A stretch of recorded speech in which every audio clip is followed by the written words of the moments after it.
This is the story of Nazareth House, a story of faith, obedience, and love. Our story begins with a nun. This is Sister Mercedes. Sister Mercedes is a nun who always wanted to be part of the Carmelite Sisters, in her country the Dominican Republic. So she joined the convent and loved serving God there. After a while, she found herself helping at an orphanage for disabled children.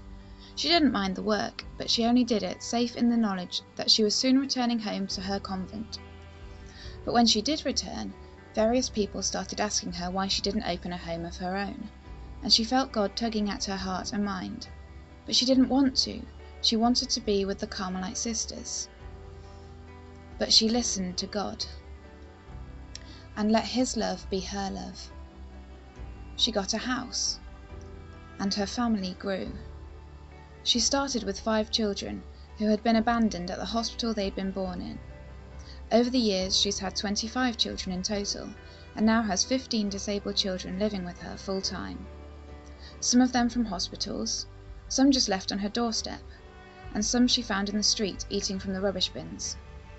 You have to understand, a parent may not want to give up their child, but in places of extreme poverty all around the world, a family simply can't afford to care for a child with a disability. So Sister Mercedes takes them in and makes them her children. Children who love to play with toys, and sing and dance, and laugh. Children who love, and now know what it is to be loved too. But this house needs our help. It takes money to run. There isn't the NHS or government grants here. The government is poor too. So this house runs off of donations. With no secure means of income, Sister Mercedes truly does live in faith that God will provide. It takes money for food, for clothes, for education, school supplies and uniforms for the children who are able to go to school, and for medicines and therapies for all the children. And on top of all that, this house is for sale, and it was never purpose-built anyway.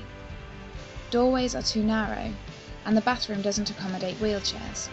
There is no lifting equipment or even enough bedrooms, and there's the constant worry that someone might put an offer in to buy it. So we have a dream. We want to build a new house for Sister Mercedes and her family. A house with the right bathroom facilities, and wide enough doorways for wheelchair access. A house with a specific place for therapies, for learning, and for play. Even an office for Sister Mercedes. A house these children can grow up in. This isn't run like an institution, but a loving home. Therefore, if and when these children reach 18, they don't have somewhere else they can go to live. But they need different spaces to the younger children. We want this new house to accommodate that, to be somewhere they can all learn, play, and live life to the full. But time is short. At any point, the current house could be sold, and they'll all be out on the street. But all of this will take a lot more money. And that's where all of us come in. If we too have love, then we cannot turn our backs and run. Truly I say to you, whatever you did for one of the least of these brothers and sisters of mine, you did for me. Together we can build a house, one piece of the solution at a time. Please join with us in raising money to make this dream a reality. You can donate via Mission Direct, the website is on the screen now, using the reference Naz House Build. Or if you'd like any further information, feel free to email us direct at hopedominican@gmail.com.